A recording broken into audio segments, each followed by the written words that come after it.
રાજકોટના ઉપલેટામાં આમ આદમી પાર્ટી દ્વારા ટેકાના ભાવે મગફળી ખરીદવાનું બંધ કરેલ યુનિટને ફરી ચાલુ કરવા મામલતદારને આવેદનપત્ર અપાયું। ઉપલેટા માર્કેટિંગ યાર્ડમાં ટેકાના ભાવે મગફળી ખરીદી ચાલુ છે તે ખૂબ જ ધીમી ગતિથી ખરીદી થતી નજરે જોવા મળે છે અને ખેડૂતો હેરાન થવું પડે છે। શરૂઆતમાં માર્કેટિંગ યાર્ડ દ્વારા 2 યુનિટનું ખાતમુહૂર્ત કરવામાં આવેલ, પરંતુ હાલ 1 યુનિટ બંધ અવસ્થામાં છે અને બીજું યુનિટ ખૂબ ધીમી ગતિએ ચાલે છે, જેના લીધે ખેડૂતોએ મુશ્કેલી ભોગવવી પડે છે। મગફળી અને સોયાબીન માટે 7,000 જેટલા ખેડૂતો રજીસ્ટ્રેશન કરાવેલ હોય તો તાત્કાલિક ધોરણે જે યુનિટ છે બંધ છે તે ફરી ચાલુ કરવામાં આવે અથવા ભાયાવદર શહેરમાં મગફળીનું સેન્ટર ફાળવવામાં આવે, કારણ કે ભાયાવદર શહેર નીચે ખૂબ જ મોટા ગ્રામ્ય વિસ્તાર આવેલ છે અને 100% ખેડૂત વર્ગ છે, તો દૂર અંતર કાપી ઉપલેટા માર્કેટિંગ યાર્ડમાં જવું ન પડે, ખેડૂતોનો ઘસારો પણ ઓછો રહે, તે માટે વહેલીમાં વહેલી તકે ખેડૂતોની માંગણી સાથે મામલતદાર કચેરી ખાતે આવેદનપત્ર આપવામાં આવ્યું। આ તકે આમ આદમી પાર્ટી ઉપલેટા તાલુકા પ્રમુખ ઉકાભાઈ ધૂલ, ઉપલેટા તાલુકા મહામંત્રી રાજુભાઈ કાંબરિયા, ઉપલેટા શહેર પ્રમુખ અમૃતભાઈ ગજેરા, ભાયાવદર શહેર પ્રમુખ વલ્લભભાઈ માકડિયા। બ્યુરો રિપોર્ટ વિપુલ ધામેચા, ઉપલેટા। આજે આમ આદમી પાર્ટી અને સમગ્ર ઉપલેટાના ખેડૂત ભાઈઓએ આજે મામલતદારશ્રીને રજૂઆત કરેલી છે કે હાલ ઉપલેટા માર્કેટિંગ યાર્ડની અંદર જ્યારે ટેકાના ભાવે મગફળીની ખરીદી ચાલુ હોય, આ ખૂબ જ ધીમી ગતિએથી ચાલુ છે અને આના કારણે ખેડૂતોને હેરાન થવું પડે છે।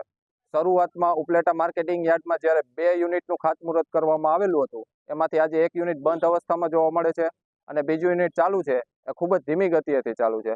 આના કારણે ખેડૂતોને મુશ્કેલીઓ ભોગવવાનો વારો આવે છે।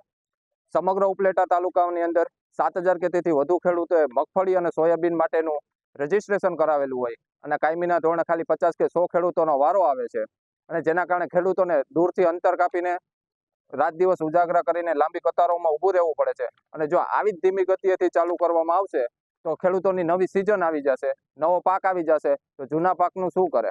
રહી વાત કે જે બીજું યુનિટ બંધ કરવામાં આવેલું છે, એ શા કારણથી બંધ કરવામાં આવેલું છે કે આયોજનપૂર્વક બંધ કરવામાં આવેલું છે કે ખેડૂતો કંટાળીને પોતાનો માલ છે એ લોકલ વેપારીઓને વેચી આપે? આ માટેની રજૂઆત અમે મામલતદારશ્રીને કરેલી છે કે બીજું યુનિટ તાત્કાલિક ધોરણે શરૂ કરવામાં આવે અથવા ભાયાવદર શહેરની અંદર એક મોટું શહેર હોય તેમાં મગફળીનું સેન્ટર ફાળવવામાં આવે, કારણ કે ભાયાવદર મોટું શહેર છે અને એની નીચે આવતો ગ્રામ્ય વિસ્તાર ખૂબ જ મોટો છે અને 100% ખેડૂત વર્ગ ધરાવતો ગ્રામ્ય વિસ્તાર છે। જો એની અંદર સેન્ટર ફાળવવામાં આવશે તો ભાયાવદરથી ખેડૂતોને ઉપલેટા સુધી આવવું નહીં પડે અને ઉપલેટા માર્કેટિંગ યાર્ડમાં પણ ખેડૂતનો ઘસારો નહીં થાય।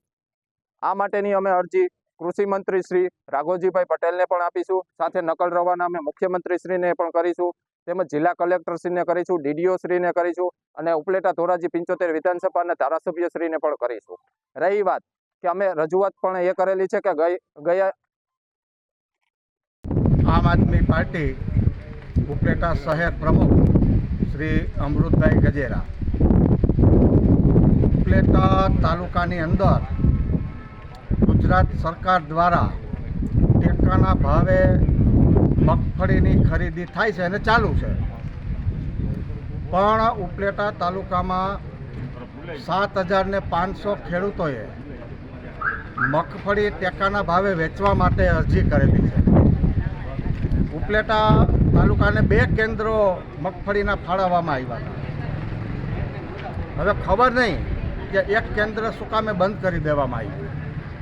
અત્યારે હાલમાં 1 કેન્દ્ર ઉપર મગફળીની ખરીદી ચાલુ છે અને રોજના 60, 70 કે 80 ખેડૂતોની મગફળી લેતા હોય તો આ મગફળીની ખરીદી ઓછામાં ઓછા 3 મહિના ચાલે।